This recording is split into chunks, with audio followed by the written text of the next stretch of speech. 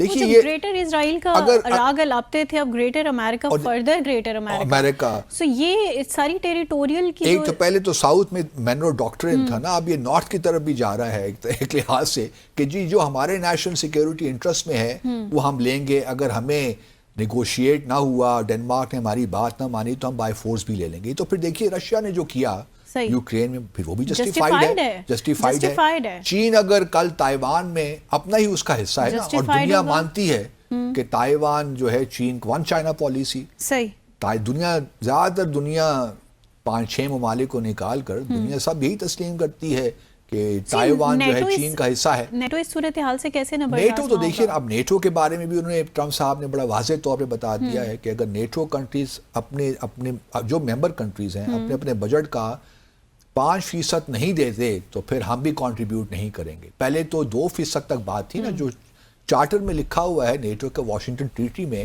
کہ جو اس کے رولز آف بزنس ہیں, یہ رولز آف پروسیجر ہیں, ان کے تحت ہر ملک 2% اپنا جی ڈی پی کا وہ دے گا نیٹو میں, کنٹریبیوٹ کرے گا. اب انہوں نے یونیلیٹرلی کہہ دیا ہے کہ 2 نہیں 5% ہمیں چاہیے. تو میرا تو اب خیال ہے کہ نیٹو بھی شاید خطرے میں ہی ہے, ختم ہو جائے گی, ہو جائے شاید, اور یہ ختم ہونا چاہیے میرے خیال میں, کیونکہ کولڈ وار کی لیگسی ہے نا. تو واٹس ایپ پیکٹ ختم ہو گیا, اس کو بھی ختم ہو جانا چاہیے. جسٹیفائی کرتے ہیں اس کی کنٹینیویشن کو. میرے اپنے خیال میں اگر یہ ختم ہو جائے گی تو دنیا میں شاید بہت اچھی بھلائی پیدا ہو جائے, کیونکہ جو ملٹری الائنسز ہیں نا, یہ ایک لحاظ سے پرابلمز ہی کریٹ کرتے ہیں. اور چونکہ وار سیکنڈ ورلڈ وار کے بعد بنایا گیا تھا اور واٹس ایپ پیکٹ سے پہلے بنا تھا, تو یہ خطرے کی گھنٹی ہے ہمارے لیے. تو ختم ہو جائے تو اچھا ہے. دوسرا جو آپ نے کہا تھا نا, ڈینمارک یورپین یونین کا ہے. اب اگر ٹیرفز لگاتے ہیں,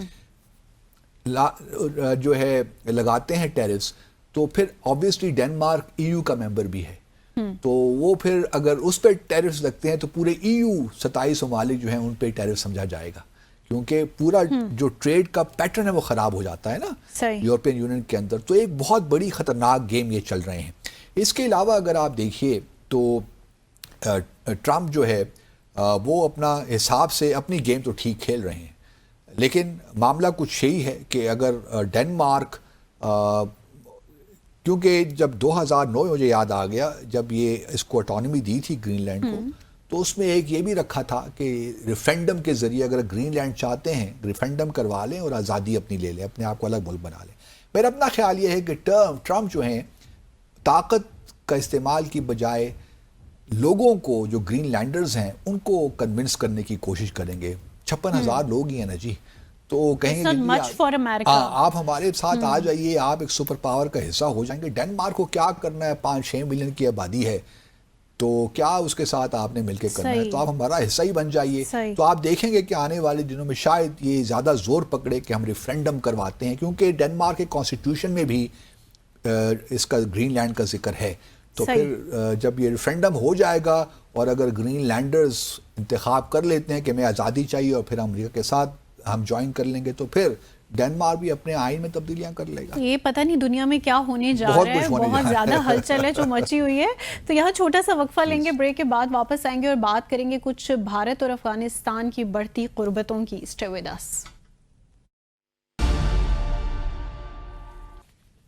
welcome back after the break. So Basit sahab, خبر یہ بھی ہے کہ بھارت کے سیکرٹری خارجہ نے افغانستان کے عبوری وزیر خارجہ سے دبئی میں ملاقات کی ہے. پاکستان کے لیے کس حد تک تشویشناک ہے یہ خبر؟ یار ہونی تو چاہیے, اب پتہ نہیں ہے کہ نہیں, لیکن جس طرح میں چیزوں کو دیکھتا ہوں میرے خیال سے نہیں ہونی چاہیے. افغانستان کا بھی حق ہے, بھارت کا بھی حق ہے کہ آپس میں بائیلیٹرل ریلیشنز ان کو ڈیولپ کریں, but exactly not on the cost of Pakistan. تو یہی معاملہ ہے نا, یہی تو اصل پرابلم ہے. دیکھیں چانکیہ ایک بہت بڑا فلسفی تھا, اسٹرالوجسٹ بھی تھا, بہت بڑا نام ہے.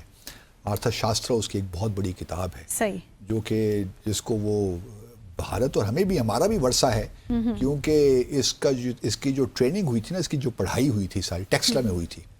ہمارا ٹیکسلا جو ہے, تو یہ بہت, اس کو میکیولی آف ایشیا کا, انڈیا کا میکیولی بھی کہتے ہیں. تو اس کا بڑا یہ ریئلسٹ آدمی تھا, اور اس کا فارن پالیسی کے میدان میں ایک خاص پرنسپل تھا کہ جو آپ کا دشمن ہوتا ہے نا, اس کے ہمسائے کے ساتھ آپ دوستی رکھیں تاکہ اپنے دشمن کو پریشر میں رکھیں. بالکل. تو اس سے پہلے بھی بھارت یہی کرتا رہا ہے, جہاں ہمارے ساتھ تو بھارت کے ایشوز تھے, لیکن انہوں نے افغانستان کے ساتھ ہمیشہ کوشش کی ہے کہ پاکستان کے لیے وہاں سے ہمارے ویسٹرن بارڈر پہ ایران کے ساتھ بھی قربتیں بڑھانے کی کوشش میں لگا رہتا ہے, لیکن افغانستان پہ خاص طور پر, اور وہاں سے چونکہ بارڈر بہت ہے, پورس بارڈر ہے, تو وہاں سے ہمارے لیے پرابلمز بہت کریٹ کی. اور کیونکہ افغانستان میں خود ایک سول وار بھی چل رہی تھی, ایک کیوس تھا, تو اس سے پورا فائدہ اٹھایا بھارت نے. ابھی طالبان جب 15 اگست 2021 کو تشریف لائے کابل میں, تو ہم تو بڑے یوفورک تھے, بڑا ہمارا تھا, لیکن بھارت کو بڑی پریشانی لاحق ہوئی, کیونکہ اس نے کافی انویسٹ کیا ہوا تھا پچھلے 2001 سے لے کر یا 2003 سے آنورڈز, جب بانڈ پروسیس شروع ہوا, اس کے بعد سے بھارت نے تقریباً $3 بلین کی انویسٹمنٹ کی افغانستان Huge میں amount. اور کافی انفراسٹرکچر بھی ڈیولپ کیا, یہ بھی ماننا پڑتا ہے بھارت نے. وہاں پہ ہاسپٹلز بھی بنائے, صحیح. بلکہ پارلیمنٹ کی جو بلڈنگ ہے کابل میں وہ بھی ان کی بنائی ہوئی ہے. صحیح. اس طرح اور بھی بہت ڈیولپمنٹ کی, سلما ڈیم جو ہے وہ بھی انہوں نے بنایا, اور بھی صحیح. بہت سے ترقیاتی کام ہیں جو بھارت نے کیے. لیکن ساتھ ساتھ پاکستان کو ہی بہت ڈیسٹیبلائز کیا.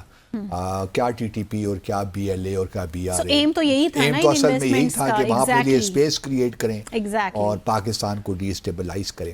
چلیے تمام باتیں ہو گئیں, اور اس کے بعد پھر بھارت فارچونیٹلی یا انفارچونیٹلی جب 15 اگست 2021 کو طالبان نے کابل پہ کنٹرول سنبھالا, اس مہینے Bharat United nation security council کی جو منتھلی پریزیڈنسی ہوتی ہے وہ بھارت کے پاس تھی.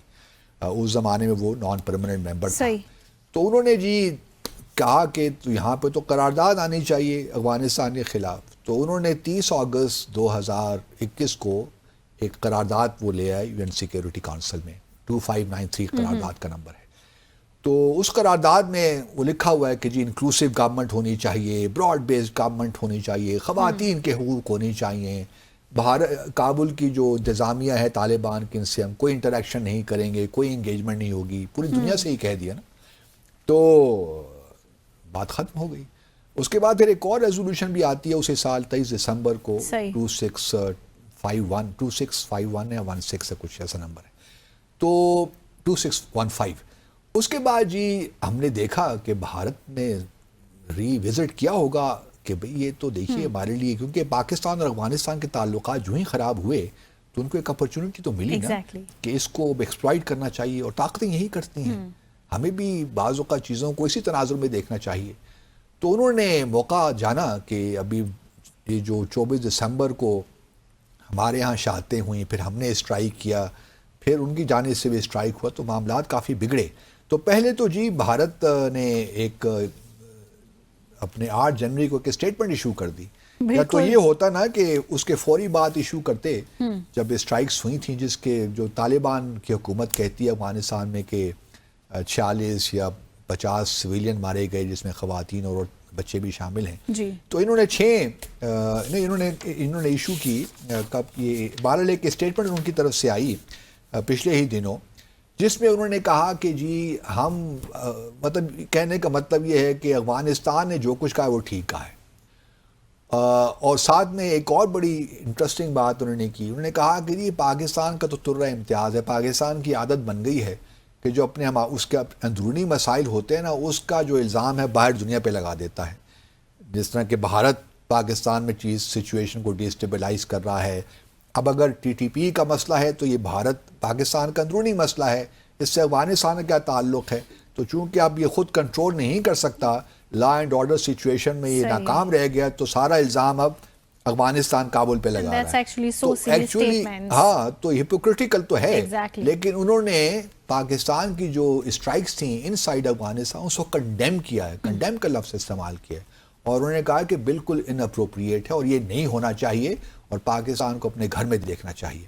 اچھا یہ بات جو یہ کرتی ہیں حکومتیں, میں نے کہا چانکیہ کی جو فلسفی ہے اس پہ عمل درآمد ہو رہا ہے, لیکن اب یہ ہوا ہی نہیں تھا کہ کل پرسوں میرے خیال میں ان کی ملاقات ہو گئی 2 دن پہلے, جو بھارت کے سیکرٹری خارجہ ہیں وکرم مسری صاحب, جو کہ آج کل پوری دنیا میں بہت ایکٹیو نظر آتے ہیں. اسمارٹ گائے دو لگتا ہے کہ اسمارٹ گائے.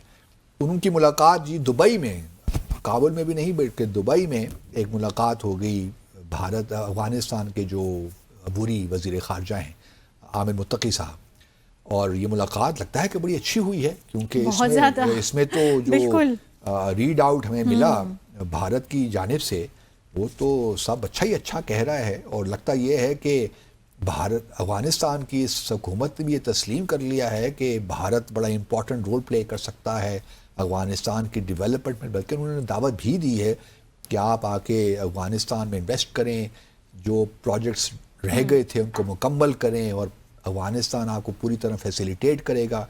پھر دیکھیے جیسا میں نے پہلے کہا کہ $3 ارب بلین تو خرچ کیے ہیں بھارت نے افغانستان میں, لیکن ایک انٹرسٹنگ بات یہ بھی ہے کہ بھارت نے افغانستان کی حکومت نے اس بات پہ بھی زور دیا کہ آپ ذرا کائنڈلی چابہار پورٹ کو زیادہ استعمال کریں, پاکستان پہ ڈپینڈنس کم کریں. یہ کیا آپ یہ تورخم کے ذریعے چیزیں ٹرانزٹ آپ کا ٹریڈ ہوتا ہے, ہم اگر آپ کو ویٹ جو ہے ہیومینیٹیرین اسسٹنس دے رہے ہیں چابہار کے تھرو, تو آپ اس کے پورٹ کو استعمال کریں اپنی ٹریڈ کے لیے.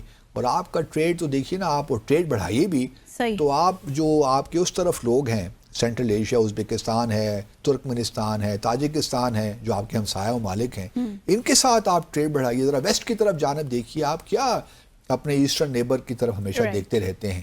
تو یہ باتیں مجھے اس جو پریس ریلیز جو نکلا ہے نا بھارت کی منسٹری نے جو دیا ہے اس میں سے نظر آیا. اور پھر جو ہے خاص طور پہ کرکٹنگ ٹائی سے بھی بات ہوئی. اب طالبان نے دیکھیں کرکٹنگ ٹائی سے بھی انسسٹ کر رہے ہیں کہ جی ہمیں تو بھارت سے ٹریننگ لینی ہے. تو کہنے کا مطلب یہ ہے کہ بھارت جو کچھ کر رہا ہے وہ اپنے مفادات میں کر رہا ہے, کسی کو اعتراض نہیں ہو سکتا. طالبان بھی اپنے آپ کو ایسے پوزیشن میں رکھ رہے ہیں کیونکہ ان کو معلوم ہے کہ ٹرمپ ایڈمنسٹریشن اور مودی ایڈمنسٹریشن میں ایک تعلق ہے. دونوں الٹرا رائٹسٹ ہیں. یہ آر ایس ایس کی, مودی صاحب آر ایس ایس کے کیا ہیں, ووٹری ہیں, جو بھی آپ ان کو کہہ لیں. ٹرمپ بھی اسی مائنڈ سیٹ کا آدمی ہے. تو طالبان بھی الٹرا رائٹسٹ ہیں. تو یہ ان کو ایک چیز ہے, اس بات کا احساس ہے کہ مودی اگر بھارت کے قریب ہوں گے تو شاید ٹرمپ اور یو ایس کے ساتھ بھی ہمارے تعلقات میں کچھ بہتری ہو جائے. اور جو $7 بلین کے قریب ان کے فنڈز جو ان کے ایسٹس فریز کیے ہوئے ہیں یو ایس اور باقی مغربی دنیا نے, وہ شاید مل جائیں ان کو اور ان کا کام چل پڑے. کیونکہ طالبان کی جو حکومت ہے وہ کافی بڑے بڑے پروجیکٹس میں اس وقت انوالوڈ ہے. اور دنیا یہ تو اپریشیٹ ضرور کرتی ہے کہ انہوں نے ڈرگز وہاں سے ختم کر دیں, جو پاپی کلٹیویشن تھی وہ وہاں پہ ختم ہو گئی. پھر اگر آپ دیکھیے تو لا اینڈ آرڈر سچویشن ہی مور اور لیس ٹھیک ہی ہے. جو پہلے سول وار ہوتی تھی یا 1996 میں جب پہلی دفعہ طالبان آئے تھے, تو جو مزار شریف کا علاقہ تھا, نارتھ کا علاقہ, وہاں پہ ایک انڈیپینڈنٹ آپ کہہ لیجیے سسٹم تھا, کچھ نہ کچھ وہاں پہ سول وار چلتی تھی. بٹ اس دفعہ تو لگتا ہے کہ طالبان پورے کنٹرول میں ہیں. لیکن باسط صاحب میں معذرت آپ کی بات بھی کاٹ رہی ہوں, مجھے آپ نے یہ جو انڈین پرسپیکٹیو بتایا ہے سارا, میں اگر اس پرسپیکٹیو کو سم اپ کروں تو مجھے تو اس میں ایک چیز بہت ہائی لائٹڈ نظر آئی ہے, and that is Pakistan phobia. Pakistan phobia کس کو؟ سٹیپس لے رہا ہے بھارت. نہیں, پاکستان فوبیا نہیں ہے. پاکستان سے خوف ہونا چاہیے ان کو, لیکن پاکستان کو ویک کرنا چاہتے ہیں. ہر ایک لحاظ ان کی اسٹریٹجی ہے, اور یہ آج سے نہیں ہے. خوفزدہ ہیں تو ویک کرنا چاہتے ہیں, مطلب وہ ہماری کشمیر, وہ ہمیں پریشر پہ رکھنا چاہتے ہیں تاکہ ہم کشمیر کی جانب ہماری توجہ نہ جائے. ہمارا سارا فوکس جو ہے وہ ہمارے ویسٹرن بارڈر پہ رہے اور انٹرنل حالات پہ رہے, اور ہم اکنامکلی ویک رہیں تاکہ ہم کشمیر کو یا بھارت کے اس کشمیر پالیسی پہ زیادہ, اور اس میں شاید ہم زیادہ فلیکسیبلٹی دکھائیں, جو کہ ہم نے ماضی میں دکھائی بھی, کہنا پڑتا ہے. لیکن بھارت کی پالیسی ہے بڑے عرصے سے. اور پھر اب دیکھنا یہی ہے کہ افغانستان, کیونکہ ہم نے دیکھیے نا, ہم بھی تو عجیب لوگ ہیں نا. ہمارے لوگوں نے تاجکستان کا وزٹ شروع کر دیا کہ ہم ریجنل ایک گروپ بنائیں گے طالبان حکومت کے خلاف. اس طرح کام نہیں ہوتے. پہلے بار یہ ریکویسٹ کر چکا ہوں حکومت پاکستان سے, ہیو اے ہارٹ. ہم کوئی بھی طالبان کی پالیسیز کو یہ کنڈون نہیں کر سکتے کہ وہ ٹی ٹی پی کے لوگوں کو وہاں سیف ہیونز دیں, ان کو پروموٹ کریں یا ان کو فنڈ کریں. کوئی بھی اس کو, کوئی پاکستانی اس کو کنڈون نہیں کر سکتا. لیکن سفارتکاری کا بھی ایک خاص طریقہ ہوتا ہے. Do we need negotiations? I am not saying that. میں obviously بہت سی چیزیں behind the scenes ہو سکتی ہیں, لیکن ہم جو لوگ بھی اس سارے معاملے میں انوالوڈ ہیں ان کو شاید سفارتکاری کا پتہ نہیں ہے, یا پھر وہ طالبان کے مائنڈ سیٹ کو جانتے ہی نہیں ہیں, اور کس طرح چیزوں کو لنک کیا جاتا ہے, کس طرح اپنی بارگیننگ پوزیشن کو بڑھایا جاتا ہے. یہ سمجھتے ہیں کہ اسٹیک کو استعمال کر کے یہ سب چیزیں حاصل کر لیں گے طالبان سے. تو بڑی معذرت کے ساتھ آپ چیزوں کو مزید الجھا رہے ہیں, اور یہ this policy is not going to bear fruit in my view. چلیں صحیح ہے. باسط صاحب, اسرائیل نے عرب دنیا کے لیے خطرے کی گھنٹی بجا دی ہے, اپنے ناظرین کے ساتھ شیئر کریں گے ایک مختصر وقفے کے بعد. میں نے کہا کہ آپ ابھی شروع کر رہی ہیں اور پروڈیوسر صاحب کہہ رہے ہیں کہ وقفہ لیجیے. جی نہیں, مجھے یہ بتانا ہے, سب کچھ اپنے ناظرین کے ساتھ شیئر کرنا ہے. ایک شارٹ کمرشل بریک کے بعد اسٹے ود اس.